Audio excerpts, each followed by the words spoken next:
उपासक तू इष्टवर दे देवी मम सन्निध राहुनी रक्षण कर तू देवी गायत्री तुला तू जपतो जपतेस तया तू देवी या जगी सविता देव वाढवी धर्म प्रवृत्ती त्या सर्वश्रेष्ठ तेजाती व्हावी मलात प्राप्ती.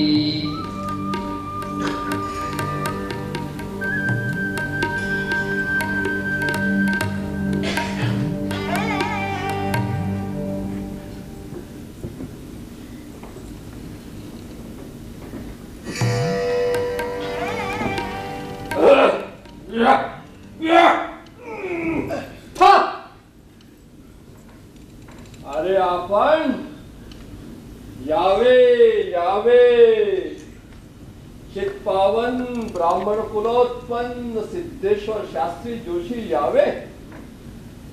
आम्ही सर्वार्थाने आपला स्वागत करीतो. अहो आमच्या घराचे पायरी जवळ का थांबला असे वर्या या या. सिद्धेश्वर शास्त्री जोशी आमच्या मांडीला मांडी लावून बसा. असं बोलून लाज लावू नका. लाज आणि तुम्हाला काळजीनं जळून निघतोय जीव. तुम्ही आणि जायता. अरे हे तर नवीनच ऐकलं आम्ही. तुम्ही तर जायता इतरांना चितेवर. आणखी नका चढू गरीबाला. अरे गरीब आणि तुम्ही अहो तुम्ही तर महापुण्यवान. तुम्हाला काय कमी पैसे मिळतात. नाव पितरांचे आणि स्वतः मटकावता. जाऊ द्या झालं. आज आमची आठवण अचानक कशी काय झाली. आपल्याला तर सगळं ठाऊक आहे शास्त्री. मला कशाबद्दल. 4 दिवस व्हायला आले.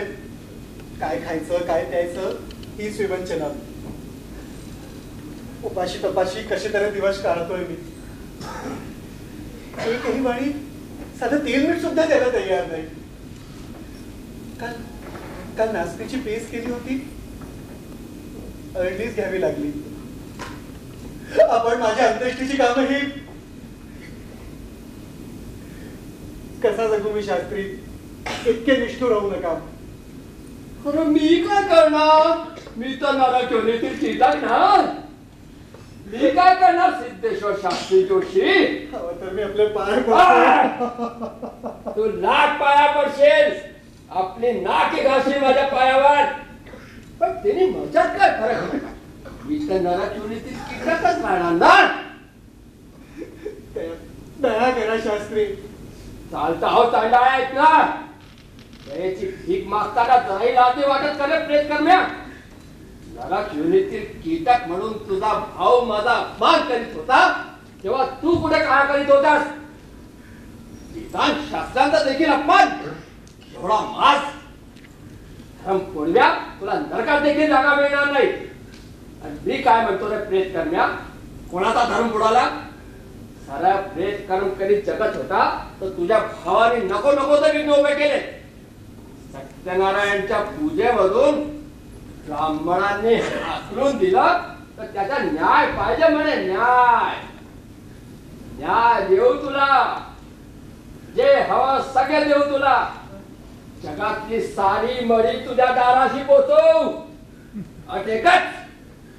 तुम्ही जे म्हणाल ते मी करेन.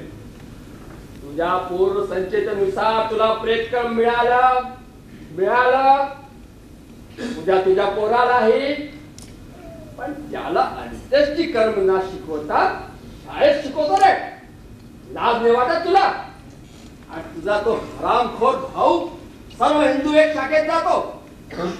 कशाला. चांडाळांनो तुम्ही धर्माचा पार वाटोळा करून ठेवलाय. यापुढे तुम्हाला सुखाने जगायचं असेल तर तुमच्या घरी कोणी धर्म परिवर्तन करता कामा नाही. चालता.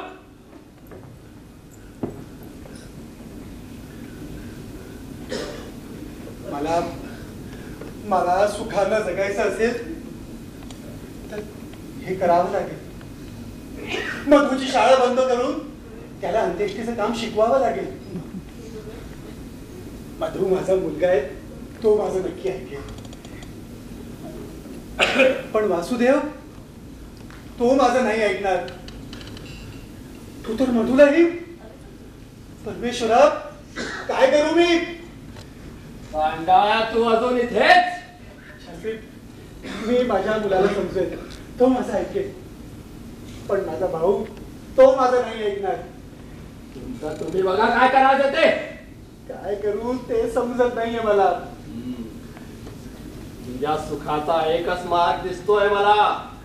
काय ते? त्या मार्गाने गेला तरच तुझं कल्याण होईल. बोला शास्त्री. तू धर्माचं आचरण केलं म्हणून स्वर्गात सुद्धा तुला सर्वोच्च स्थान मिळेल. जा, निवांत जा. पण मी करू काय? हत्या, वासुदेवाची हत्या. वासुदेवाची हत्या? होय, तुझ्या सुखाचा हाच एक मार्ग आहे. देवा, परमेश्वरा, परमेश्वराने दिलेला हा एक कौल आहे असा समज. चालता हो. राहणार नगरातल्या दुष्ट किड्या म्हणून देवाने तुला एकटा ठेवलाय. आणि तुझी बायका मेली दम्यानं, आणखी मग तुझा मुलगा मेला खतून खतून चढायला. आणि तूही एकटा नशील किडे लागून. कोणी हात बेलवला तुझ्या बड्याला. माझ्या घरी येऊन माझा गुडव्या तुला नका देखील जागा मिळणार नाही.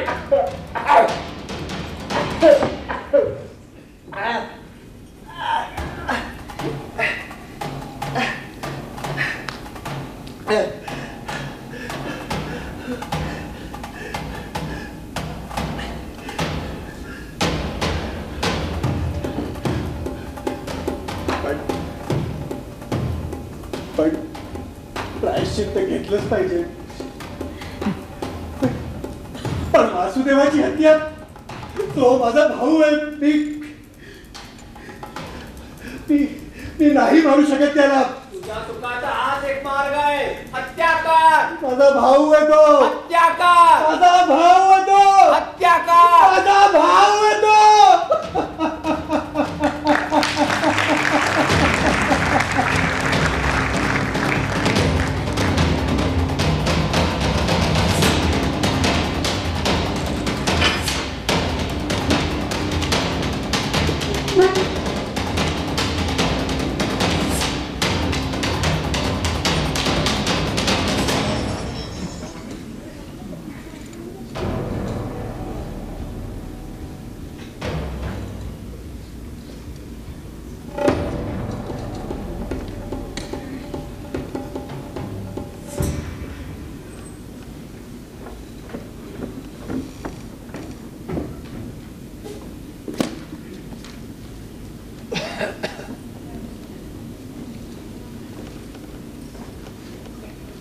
काका, मला एक सांगता? काय ते? हे गरुड पुराण काय असतं? हे बघ, लहान मुलांनी अशा गोष्टीत लक्ष देऊ नये. अभ्यास करावा. जा, शाळेत जा. अभ्यास? अभ्यास करून काय उपयोग? पोट थोडंच भरतं तर त्याच्यानी. पोट भरायचं असेल तर गरुड पुराण शिकलं पाहिजे. गरुड पुराण ते सांगितलं तुला? हे दगडूशास्त्री आहे ना, त्यांनी काल शाळेत. आपण दुसऱ्यांकडे लक्ष देऊ नये. अभ्यास करावा. पण काका, काय असतं हे गरुड पुराण? मला फालतू प्रश्न विचारू नकोस. फालतू प्रश्न? तुम्हीच तर म्हणता जे कळत नसेल ते विचारावं, अज्ञानी राहू नव्हे. पण आता तुम्हीच म्हणताय फालतू प्रश्न मला विचारू नका. काका, हे गरुड पुराण फालतू आहे का? मधू, तू आता हे सगळं समजायला खूप लहान आहेस. पण काका, काय असतं हे गरुड पुराण? गरुड पुराणात माणसाच्या मृत्यू संबंधीचं विवेचन असतं. म्हणजे जन्म, मृत्यू, स्वर्ग, नरक, अंत्येष्टी कर्म तुझे बाबा करतात ते सगळं. अच्छा, म्हणजे तुम्ही भापुडं, मी आलोच. हा, मी बाबांना एकदा म्हटलं देखील होतं, तुम्ही भापुडं, मी आलोच ना येऊ का? तर कसलं रागवले. म्हणाले हे लहान मुलांचं काम नव्हे. बाळा, स्मशान हे फार वाईट असतं. मेलेला मनुष्य कुठल्या अवस्थेत असेल काही सांगता येत नाही. कधी डोळे उघडे असतात, कधी तोंड उघडं असतं, दात मोठे बाहेर आलेले. फार भयानक दिसतं प्रेम. भीती वाटते. बापरे. मधू, तू अजून इथेच? शाळेत नाही गेलास? सकाळच्या करणार आहे का तुझं? जातो ग.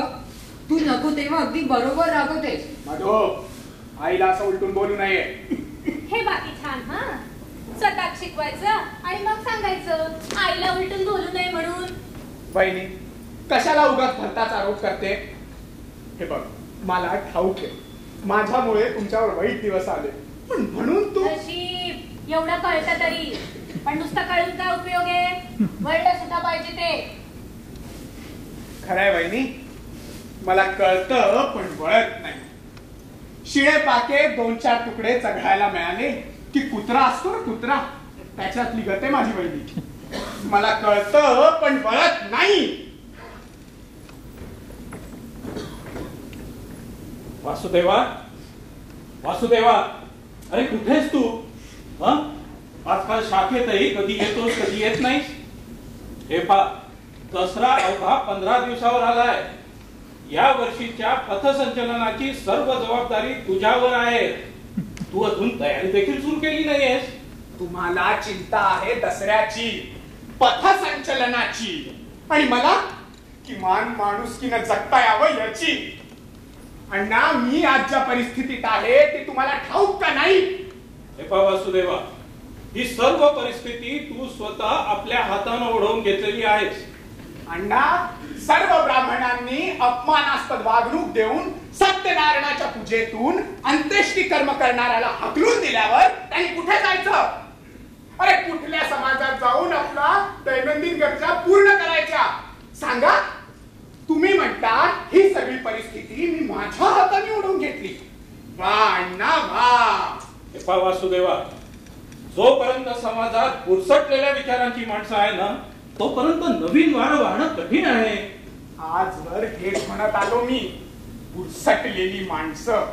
अजून किती दिवस हेच ऐकवणार आहात? अरे कुठलाही सामाजिक प्रश्न पडला की नुसतं काठाकूट करीत बसायचं, निव्वळ तोंडाची वाफ कवडायची, नेमकं घाव घालायची वेळ आली की शेपूट घालून गप्प बसायचं किंवा पर्याय शोधायचा. त्या अस्पृश्यांच्या मंदिर प्रवेशच्या वेळेची गोष्ट आठवा.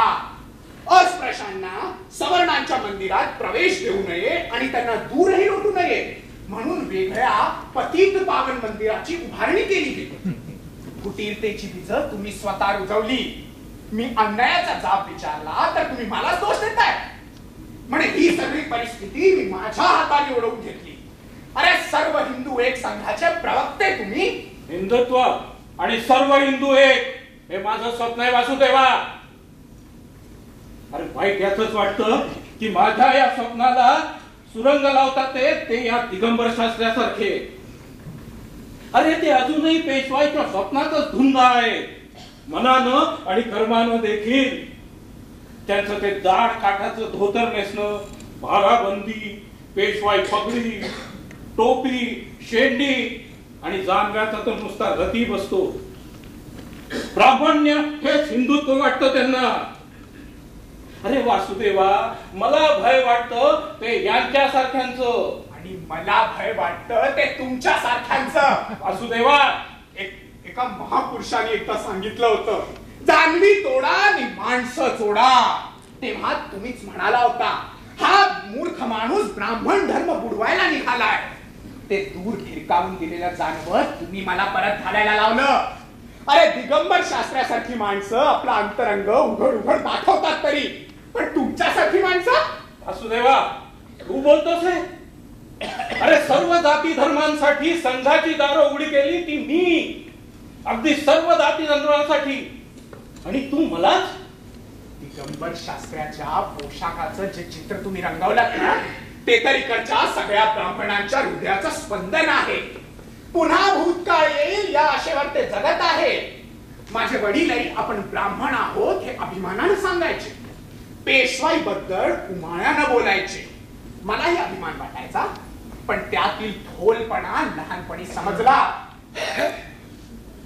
एकदा माझ्या शिक्षकाकडे उद्यापन होतं. इतर विद्यार्थ्यांसोबत मीही गेलो जेवायला, पण त्या शिक्षकांनी मला इतरांपासून लांब बसवलं. का? कारण मी किरवंताचा मुलगा. अरे माझं पान देखील मला उचलायला लावलं होतं. वासुदेवा आता काळ बदलतोय. काय? काळ बदलतोय म्हणे? अरे आता काल परवा माझ्या पुतण्याला नारायण टिळकाकडे फुटक्या राखीव कपात चहा देण्यात आला. मला आजही आठवतात ना, मी नुकताच शाखेला येऊ लागलो होतो.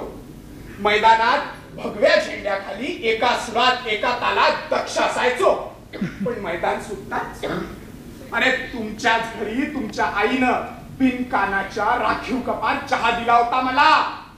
माझ्या आईचं ते वागणं खरंच. पण वासुदेवा, आता तुला माझ्या घरी काही त्रास होतोय का? हा? अरे माझी बायको तर तू माझ्या घरी अनेकदा जेवला सुद्धा आहेस. मी तुमच्याकडे अनेकदा जेवलो, याच्यात माझा केवढा सन्मान. अरे गेल्या 13 वर्षात तुम्ही माझ्याकडे एकदाही जेवला हे स्मरते का पहा. कसे जेवणार?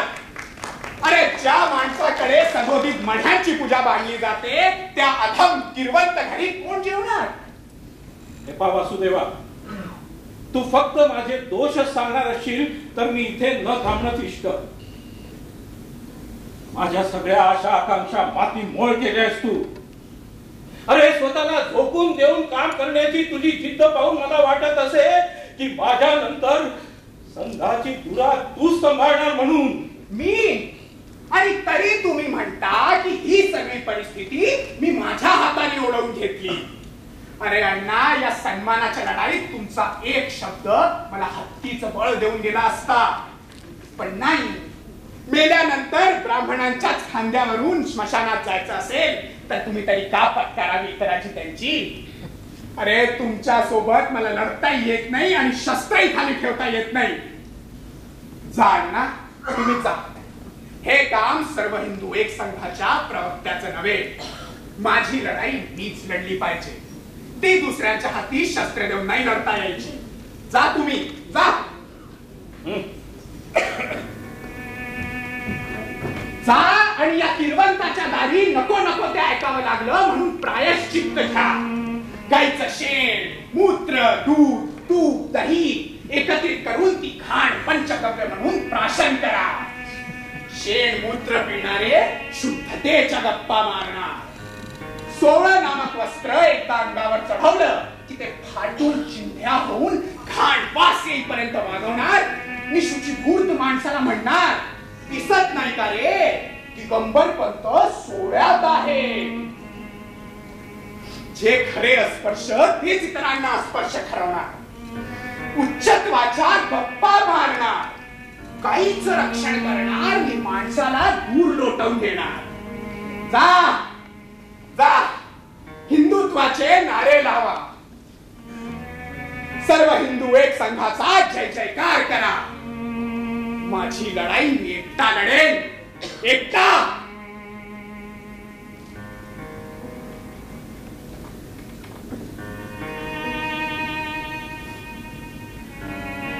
पण ही लढाई मी कोणासाठी लढू?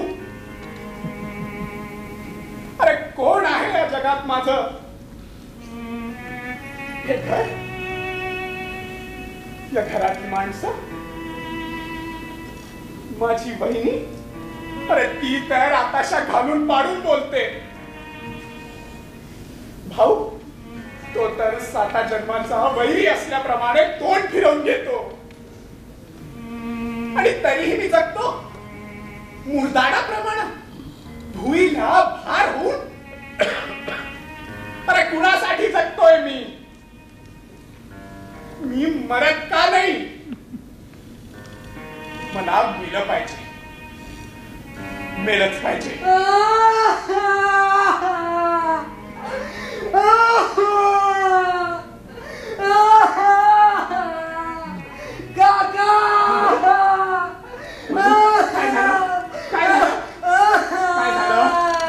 काय झालं? मारलं मला. माझी टोपी बळाली.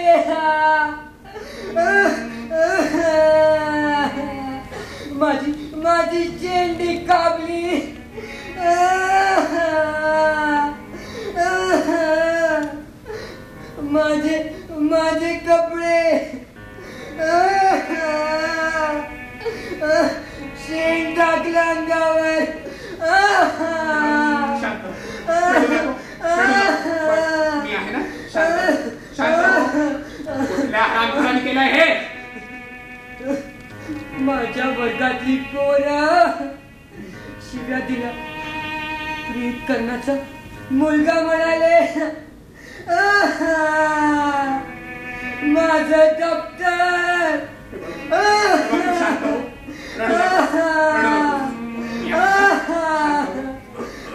कोणी केलं हे? नाव सांग त्या पोरांचे.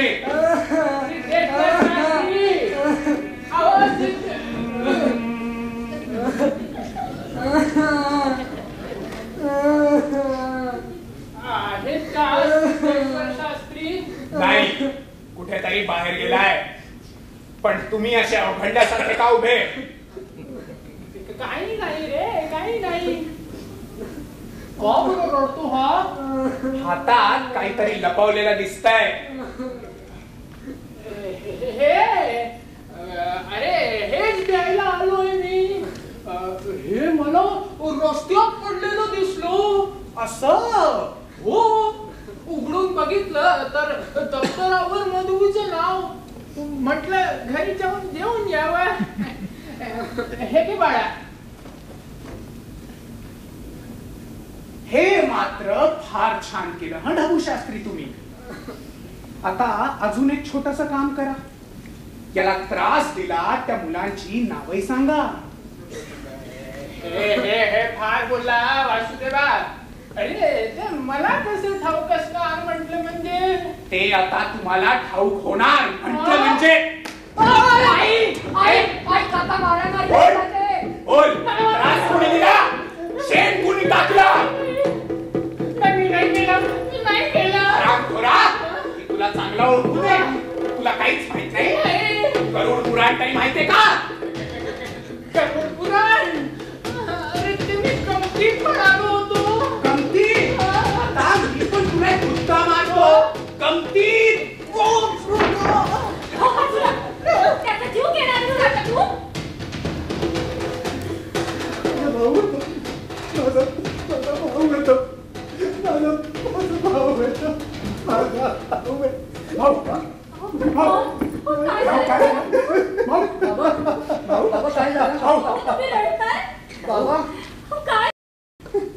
तुम्ही दिगंबर शास्त्रींकडे गेला होतात ना? काय झाले तुम्हाला? अरे आता काही सांगशील की नाही? का गेला होता त्या हरामखोराकडे? जीव घेईन मी तुझा. तुम्ही आम्हाला सुखानं जगू देणार आहात की नाही?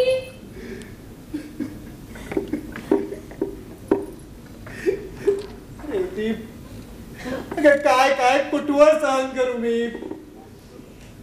बाबा बाबा, तुम्ही मला वासुदेवाची जबाबदारी दिली होती. पण मला क्षमा करा, मी नाही सांभाळू शकत याला. बाबा बाबा, तुम्ही रडू नका ना.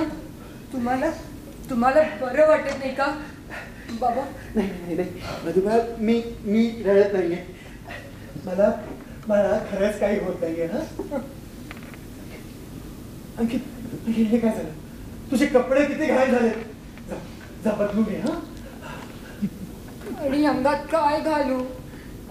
दुसरे कपडे आहेत ना? ते तर कधीच फाटले. नवीन तर घेऊन देत नाही. अरे पण हे सगळे शेणाने माखलेत ना कपडे, धुवावे लागतील ते. चल. पूर्ण शरीर बदबडलं शेणानं. याला नीट अंघोळ घाल. आणि याचा फाटक शर्टही दे, ते शिवून देतो मी. आणि माझं सोळही दे, तेही फाटलंय. सकाळची संध्या चुकलो मी, संध्याकाळची तरी करायला पाहिजे मी. कुठे चाललायस तू? मधू सगळा शेणानं माखला, बघितलं नाहीस? अरे त्याचे कपडे सुद्धा फाटले. मारलं त्याला. कुणी केलं ते पाहून येतो. मुंबई तिथे तू बाहेर जायचं नाही. त्याची टोपी सुद्धा हरवलीये, ती घेऊन येतो. उद्या तो शाळेत मोडका जाईल. वाईट दिसत ते. तो आता शाळेत जाणार नाहीये. तो शाळेत जाईल. तुला जमत नसेल तर मी त्याला शिकवीन. वाटलं तर भीक मागून शिकवीन. मला वाद नकोय. मलाही नकोय. वासुदेवा,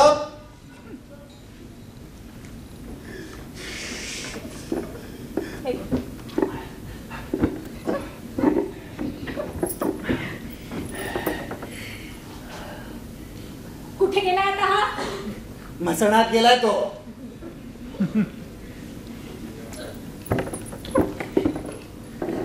दोरा भरून दे मला.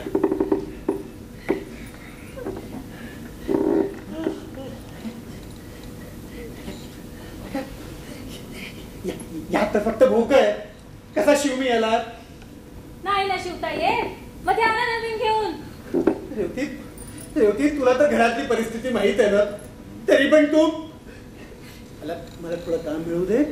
4 पैसे आले ना तर घेऊन देईन मी. हा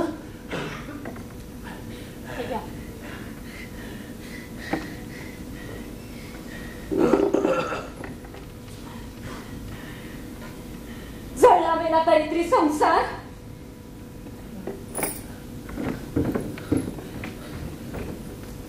जळला मेला दरिद्री संसार.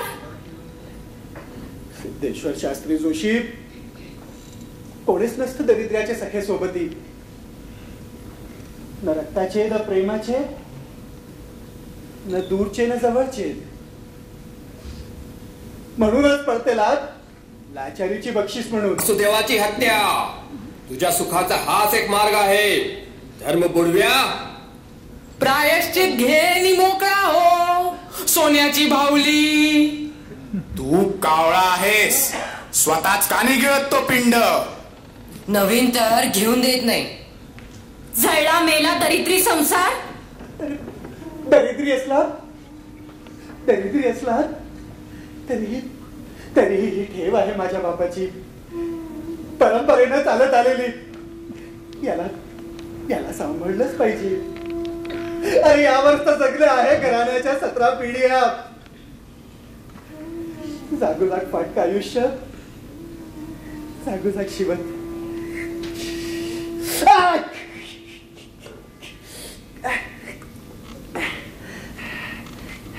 चांडाळी आता तूही डंक मारायला लागली. विंचवेचा नांगीचा डंक.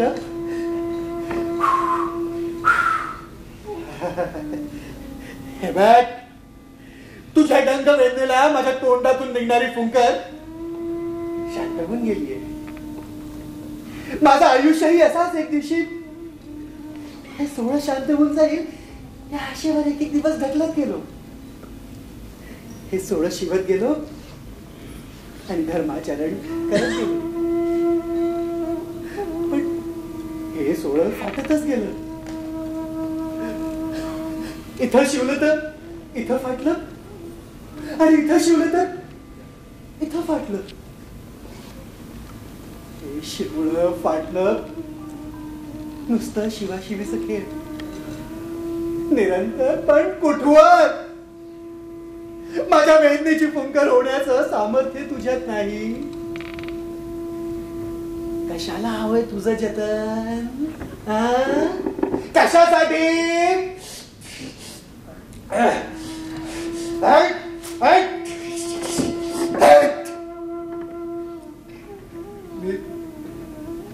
मी तुला पाळत नाही. मी सोडतोय मनाच्या धाग्यांना. मला सोडलंच पाहिजे. आजवर मी अनंत मन सोडत आलोय. पृथ्वीवर मेलेल्या माणसांची मन एक स्वर्गात सोडत आलोय. मनोमिलन घडवून आणणारा प्रेषित आहे मी. सर्वश्रेष्ठ पुण्यवान आहे मी. माझ्या इतका पुण्यवान कोणीच नाही. धर्मचरणाचा आधार आहे मी. वेद पुराणांचा देखणा आहे मी. सर्व शास्त्र समज पुण्यवान आहे मी. पण मी तर कावळा आहे. मी पुण्यवानच आहे. आणि तरीही मला शुभ कार्यातून हकललं जातं. मी कावळा आहे हे खरं की मी पुण्यवान आहे हे खरं. मी कावळा नाही हे खोटं की मी पुण्यवान नाही हे खोटं. फसवलं मला. स्मृतीतो वेदांनो पुराणांनो फसवलंय मला.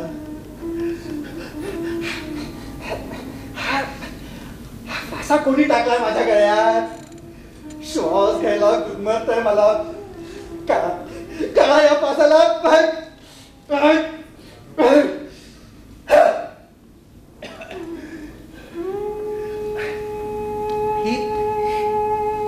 ही गाठ कसली आहे?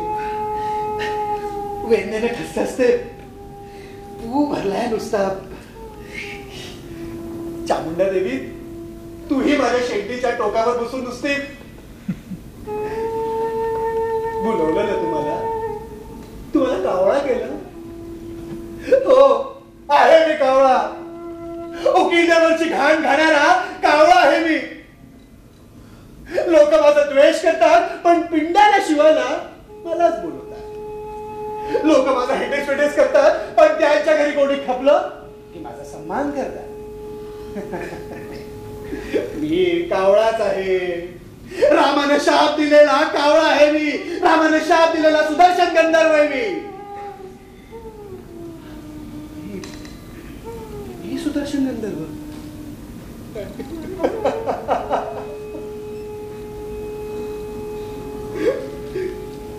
सुदर्शन गंधर्वा, प्रेत कर्म्या, कावळ्या रडतो काय रे मुर्दळ्या?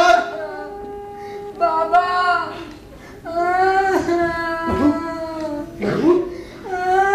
मधू बाळा, तू रडायचं नाही ना. मधू, तू रडायचं नाही. मी तुला खूप शिकवेन ना. तू खूप शिकायचं, सुखानं जगायचं. तू प्रेत करण्याचा मुलगा आहे. तुला तुझ्या बाबाच्या पूर्व संचेतनुसार प्रेत कर्मच करावं लागेल. करायलाच पाहिजे. भाऊ भाऊ, या हा, तुम्ही पुढे वा. मी आलोच. हा, मृत शरीर कडक होऊ नये म्हणून पूर्ण शरीरावर तूप चोळा. अरे मी तुझा भाऊ वासुदेव. कोण भाऊ? मी तर कावळा आहे.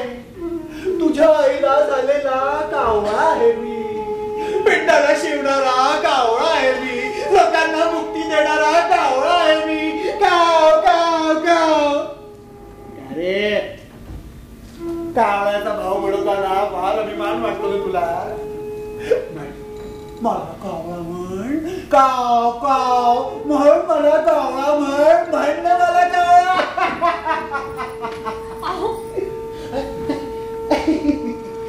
ओळखलं मला? नाही, मी कावळा आहे. याच्या आईला झालेला कावळा आहे मी. काव काव काव. पिंड कुठे? हा, पिंड. मी कावळा आहे. पिंडाला शिवणारा कावळा आहे मी. लोकांना मुक्ती देणारा कावळा आहे मी. वासुदेवाची हत्या, धर्म बुडव्या. काव काव. प्रायश्चित घे. काव काव. तू कावळा आहेस. काव काव. नवीन तर घेऊन देत नाही. काव काव. जळला मेला दरिद्री संसार. काव काव.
रडू नकोस.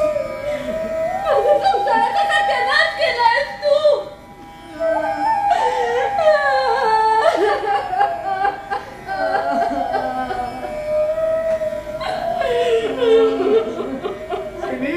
पुरे ना आता.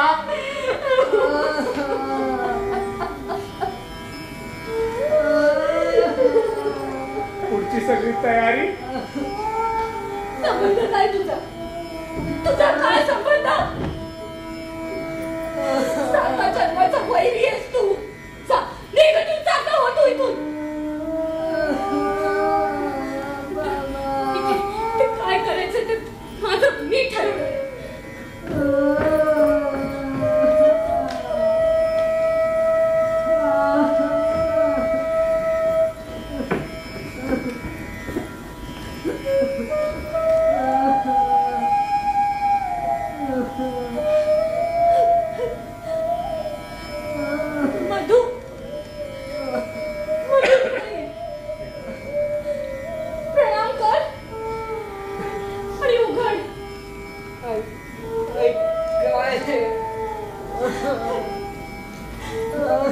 तुझ्या बाबांची शेवटची इच्छा. करुण पुराण. वहिनी तू योग्य करत नाहीयेस. मधु नाही, मी तुला नाही करू देणार. नाही. तुझा संबंध काय? अरे हे घर उद्ध्वस्त करणारा तो कलंक या कोवळ्या जीवाच्या माथी मारू नकोस. तू माझा मुलगा आहे. त्याने काय करायचं ते मी ठरवणार आहे. मधून खूप शिकावं, सन्मानानं जगावं असे स्वप्न पाहणारी तूच का ती वहिनी? मी एक पत्नी आहे आणि पतीच्या पश्चात पतीची इच्छा पूर्ण करणं हा माझा पत्नी धर्म. आणि मधू त्यांचा मुलगा आपल्या वडिलांची इच्छा पूर्ण करणं हा त्याचा पुत्र धर्म आहे. अन्यथा यांच्या आत्म्याला चिरशांती मिळणार नाही आणि यांचा आत्मा तृप्त ठेवायचं पाप मला करायचं नाही. अरे आत्मा आत्मा आत्मा. अरे या आत्म्याचं जे होणार असेल ते होईल, पण या आत्म्याचं सगळं जीवन अंधारात बुडून जाईल वहिनी. मला विधवा करून अजूनही तुझं समाधान झालेलं नाहीये का?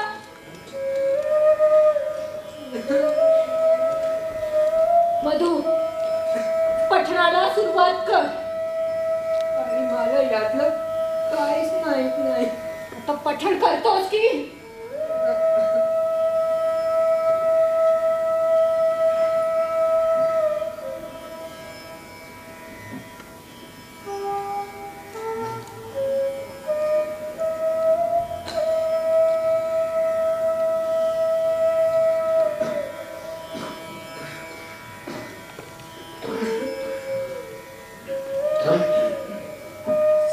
सकल देवतासह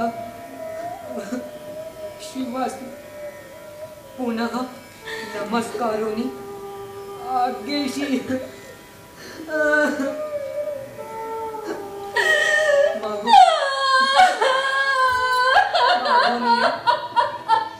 प्रेत कल्पासी प्राकृतासी आरंभी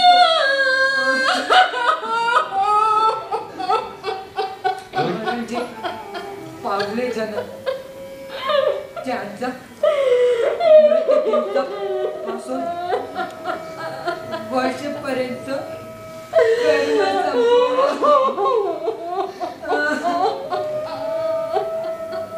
अनुक्रमाने सांगितले.